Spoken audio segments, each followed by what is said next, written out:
Hello BookTube, my name is Elizabeth. Welcome back to my channel, Book as in Books. This video is basically a book haul, but it's going to be more than that. My idea when I planned, in as much as I plan my videos, was simply to show you the books that I bought in the month of October.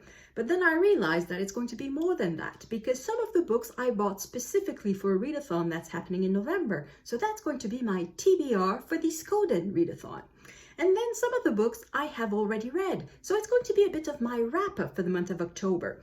I've read other books in October, mainly 2 books for Victober, and they deserve their own video. So I'm not going to talk about them in this video because anyway, I did not buy these books in October. I bought them previously.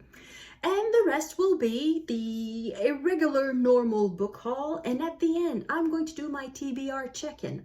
Because if you're new to my channel, you may not know that I have certain anxieties, I guess, about the number of books that I own and that I haven't read yet. Above my shoulder there, that's a teeny tiny sample. And what I do is every month I count the number of books that I have bought, the number of books that I own, my own books that I have read. I don't include library books and books from other sources, just these unread books. And then yeah, I sort of hope that the number will go down. Spoiler alert, it doesn't. It rarely does. Doesn't matter. I'm going to keep doing it just to keep myself accountable. So I'm going to start with the books that I bought for the Skoden readathon. In case you don't know what it is, I'm going to leave information in the description box below. It is a readathon hosted by Kim from the wonderful channel Native Lady Book Warrior. And she is inviting us to read literature by Indigenous authors. The readathon existed in previous years under the name Indigathon, so this year it's Skoden. And go watch Kim's video for all the explanations. There are some prompts. I'm not necessarily following the prompts, however, the books do fit certain prompts. And when they do, I'm going to talk about it. So the first book that caught my attention, because when I went to the bookstore, it was deliberately to buy books by Indigenous authors. I had the Skoden readathon in mind. And the first one that caught my attention was this one, because one of the prompts is a book cover with the Omao colors. And the Omao colors are very exactly these: red, blue, yellow, and black. So to fit the prompt, the book cover does not have to have all 4 colors, but this one happened to have these colors. And also, I love the title, Laughing with the Trickster on Sex, Death, and Accordions by Tomson Highway. I've never read any books by Tomson Highway, so for me this also fits the prompt new to you author. It also fits the prompt non-fiction, because this is non-fiction, it's a lecture. As the it's not a title, as the collection says, CBC Massey Lectures. What are the CBC Massey Lectures? They are lectures sponsored by the Massey family and they air on CBC. I know nothing else about that. So it's a lecture that has been put in writing, so it's a quick read. It's not very thick, as you can see, and the print, the font is rather generous. So it's going to be a quick read. And the other thing that caught my attention is a little bit the blurb at the back. So I'm just going to read the first few lines, not the entire thing. Trickster is zany, ridiculous, the ultimate over-the-top madcap fool. Here to remind us that the reason for existence is to have a blast and to laugh ourselves silly. In this brilliant, jubilant book, one of the world's most treasured Indigenous creators provides spectacular insight into the glory and anguish of life. So that just sounded so much fun, I decided to buy it. And then I bought a companion book, another CBC Massey lecture, this one by Thomas King, an author that I just absolutely adore. So the title is The Truth About Stories, a Native Narrative.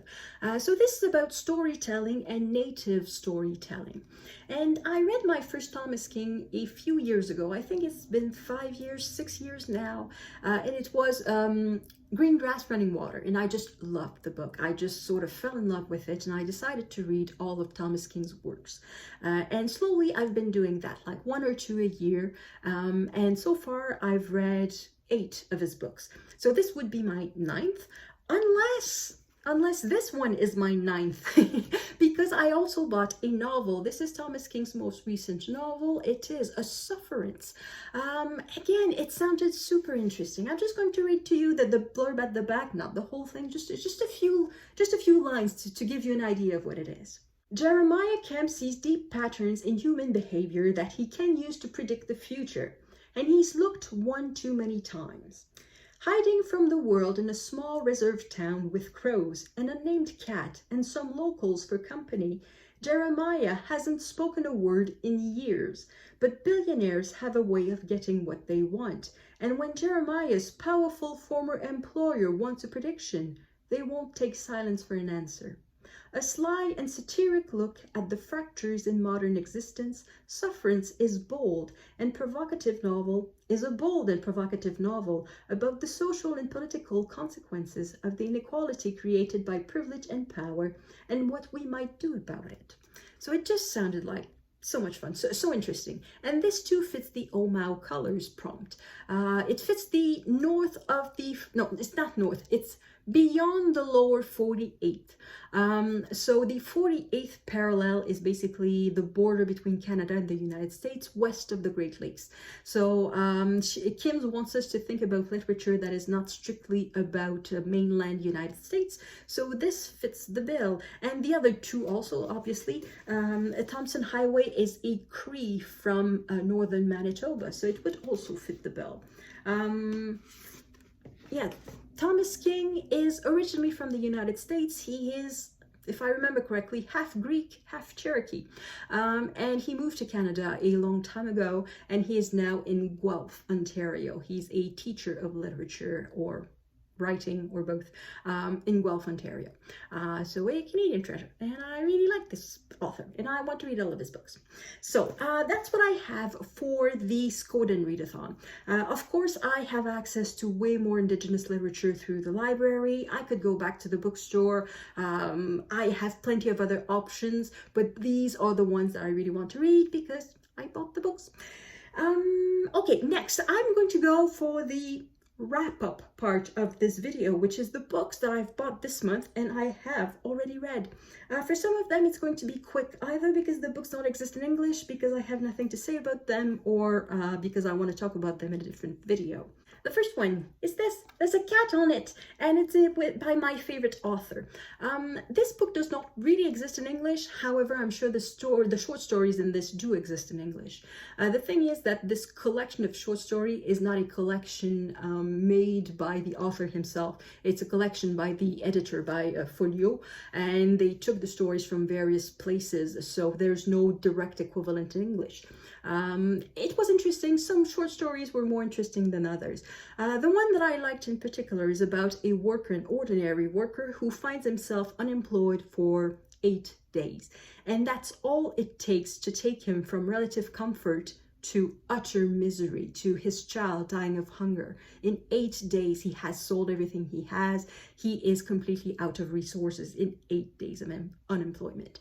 So that story was very powerful. The title story about a cat, it was cute. I liked it. And the other three, I forgot what they were, so I guess they were okay. Another teeny tiny book, Antigone by Jean Anouilh. This one is a play. Antigone, that's Antigone, pronounced in English. And I want to make a different video about this, and not just this specific book, but about Antigone, the original play by Sophocles, and its various modern rewritings and translations. I hope I'm going to make this video. I've been thinking about it for a month, but I still haven't done it, but hopefully I'm going to make one. Anyway, it's really, really good. Just, yeah. This little book, this one is not translated in English. It is Encabanée by Gabrielle Filteau-Chiba. It's a French-Canadian book. I'm French-Canadian, so you would think that I learned of the existence of this book through some sort of French-Canadian channel. Absolutely not. I learned of this book by Lindy from Lindy's Magpie Reads, whom herself heard of this book through Anne Novella, who is in Belgium. So it went from Belgium to Alberta to Ottawa. And I'm kind of glad that I read this book. However, I cannot say that I loved it. It's well written. It's a story of a woman who goes more or less off-grid. She decides to live a more natural life, and she lives in a shack in the forest, far, far away from any civilization. No electricity, no water. She's about 5 hours away from Montreal, 3 hours away from Quebec City, in some region that is quite wild, near the border with Maine. And it is interesting, but there's a bit that I just did not believe. It just was not credible. There was at some point, there's a character that comes knocking on the door, and that character, I just did not believe it. I thought, it's not a credible character. The problem with very short books, because it's written, as you can see, it's teeny tiny. It's like 80 pages, and half the pages are not full. So it's really a short story. And that character arrives fully formed, and anyway, I did not believe in that character. So this is the first book of a trilogy. I don't know if I'm going to read the others.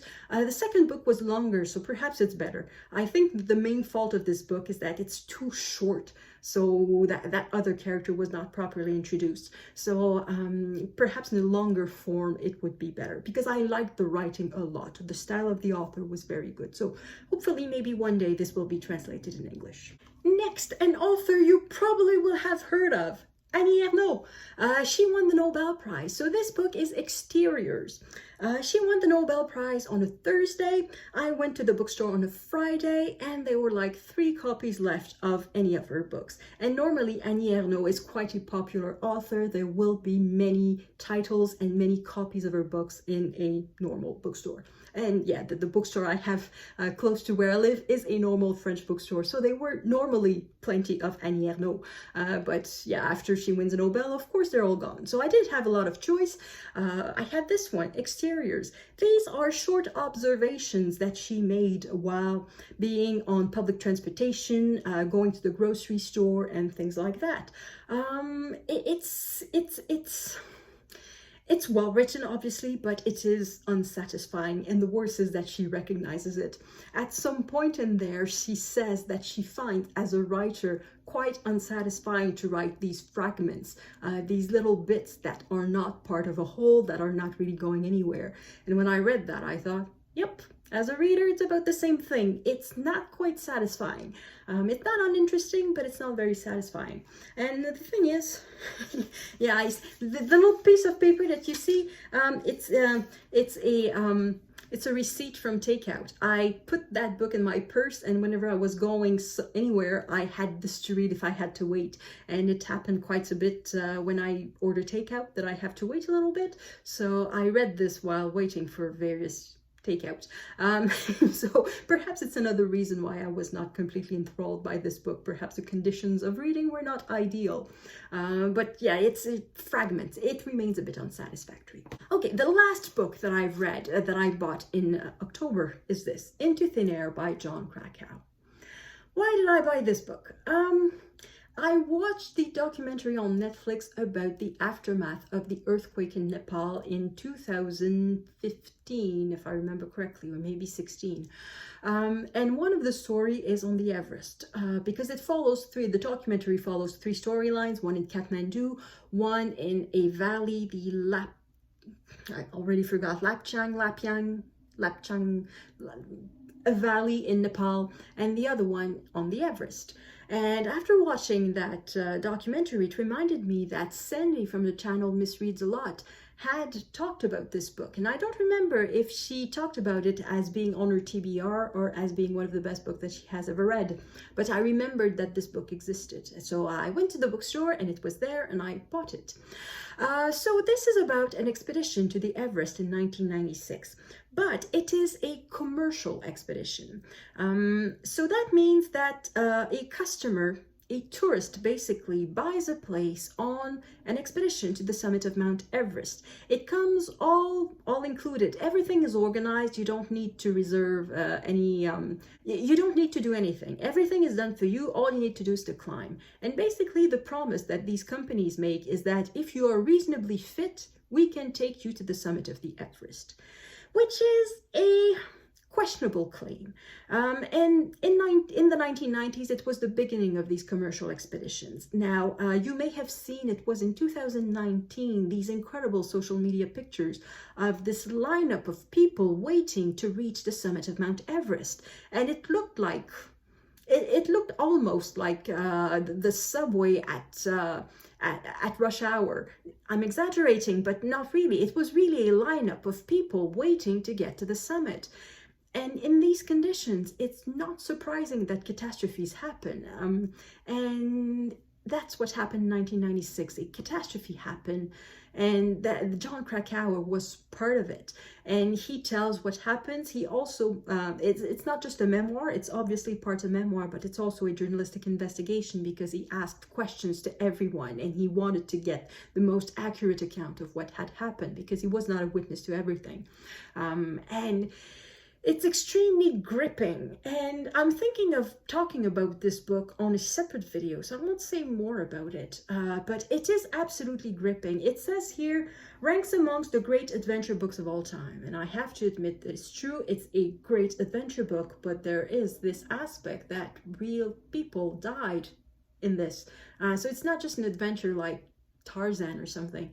Real people died, and it was not 100 years ago, it was 25 years ago. So their parents, their brothers, their children, their spouses, they're all still alive. So it's, I always feel a bit uncomfortable reading about the death of people, being entertained by the death of people in a way. So yeah, anyway, I think I'm going to talk about it more in a different video. I think it's worth its own videos, because it raises a lot of questions. But it's good. Next, the books I haven't read yet. They're normal part of a book haul video. The next three, they go together because I bought them together and they are all the same thing. Some people say. I say it's not. I say they're all different, but they're all the same thing. And I did not buy them at a bookstore. I went to Giant Tiger, which is a store that sells a bit of everything, and I was in need of household items, so that's why I went to that store. And normally they don't have books, at least not the Giant Tiger that there is in downtown Ottawa. That one does not carry books normally. So yeah, when I went there, I had no notion that I would buy a book. However, walking to the cash register with my items, I saw this bin of books. Mass market paperbacks, $6 each, and there's an author that caught my eye, and I saw, oh, I want one of those. And I started, and I looked at every book in that bin, because I do that. And anyway, there was someone at the cash before me with a huge giant basket, so I figured, I've got time. So I looked at every book and I ended up buying 3. So they're all romance books, and they're all, I think, Regency romance books. So this is How to Marry a Marquis by Julia Quinn. That is the author of Bridgerton. I've read 5 books of the Bridgerton series, plus 1 book that is sort of Bridgerton adjacent. I think it's part of the Rokesby series, and they are cousins of the Bridgerton or something like that. So I've never read anything by Julia Quinn that is not in the Bridgerton world. And this one, I think, is not part of the Bridgerton world at all. And next, I bought, well, next at the same time, The Black Moth by Georgette Heyer, and that was the name that caught my eye. I've read my first Georgette Heyer in February, and since then I have fell in love with that author. And every time I see her books, I buy them, because I figured I'm going to read them at some point. She's one of the few, I think she's the only author who is what we call an auto-buy. I see her name, I buy the book. Well, first things first, she's dead, so she's not going to write anymore. So all the books that she had to write are out there somewhere. Most of them are not available in bookstores. You have to order them, and some of them are simply not in print anymore, so, or will not be in print anymore. So I figure if I see one, I buy it, and it will be in reserve. And the thing with a Regency romance is that you know that it's not reinventing the wheel. You sort of know what you're going to get. So I don't mind just storing them on my shelves and having them ready for whenever the need for a little romance calls. And the other one that I bought is The Grand Sophy, also by Georgette Heyer. The first time that I mentioned that I wanted to read books by Georgette Heyer, somebody commented that The Grand Sophy was one of the best, or one of her favorites, and she told me just look out for it. I looked out for it and here it is. The other books, I think I've all showed them on other videos, but just in case you haven't seen all of these videos, here they are again. So the first one is Lancelot, the Knight of the Cart, by Chrétien de Troyes. So this is medieval literature, and I bought this after having, not after having filmed, but after having made a list for my Western canon tag. I'm going to leave a link to that video in the description box. One of the questions was, do you see any holes in your reading? And one of the holes in my reading was medieval literature. So when I went to the bookstore, I saw that this book was there and available. And what is great about this book is that I have the ancient French on the side and the modern French there. Now, as you can see, it's not a word-for-word translation. This is in poetry and this is in prose, but I'm nevertheless going to try at least a little bit to read the original French. It was written in the 12th century, so French has changed quite a bit. It's been almost 1,000 years. It's not as difficult to read. Ancient French is not as difficult to read as ancient English. The distance between modern French and ancient French is not as the distance is not as wide as the distance between modern English and ancient English. However, there's still quite a bit of a distance, and I wouldn't be able to read just the ancient French without a modern translation besides. So, for Nonfiction November, a collection of columns. Phil Jenkins wrote columns for the Ottawa Citizen. He went walking on a street and he talked about it. So it's like travel writing, but in your own city. And I've read a few columns, and yeah, it's a lot of fun. One that I read is about a street that I think is super ugly. It is a St. Patrick's Street in the market in Ottawa, and I think it's just one of the ugliest streets in Ottawa. And I read the column about it, and Phil Jenkins says, "Oh, this street has lovely pieces of architectures," and he just waxed lyrical about St. Patrick's Street, saying how wonderful it is. And I was thinking, really? Really? And I decided to walk the street and just look up to the places that Phil Jenkins mentions. And yes, it's true that the places that he points out are beautiful. However, just right beside them, there are buildings that are crumbling. There are pieces of architecture. It's just so ugly. And yeah, it's far, far from being my favorite street in Ottawa. It's just very, very average street. The bit between Sussex Avenue and Dalhousie Street, it's okay. Beyond Dalhousie, it's ugly. It's just east of Dalhousie. It's just, it's an ugly street. What can I tell you? It's just plain ugly. Anyway, all of this to say that I'm going to read this probably in Nonfiction November, and I'm going to, if I can, I'm going to try to walk the streets that are mentioned in the book and see if I agree with the experience of the writer or not. So it's going to be one of the fun things to do. And the other books, I've all showed them in my Nonfiction November pile of possibilities. So I'm just going to go quickly. And if you're interested, go check my video for Nonfiction November. I talk more about them. So this is Congo by David Van Reybrouck. And this one comes highly recommended by Anne Novella. This is A Train in Winter by Caroline Moorehead. It is about the deportation of women from the resistance during World War II. So they were deported from France to Germany. And the author talked to a few of the survivors, and this is their story. And I forgot to say, this is a people's history of the Democratic Republic of Congo. So this is history, and this is also history, and this book is one of Marilyn Maya Mendoza's favorite books. So one of her favorites of that she read, I think, relatively recently. Not necessarily a favorite of all time, but she loved that book a lot.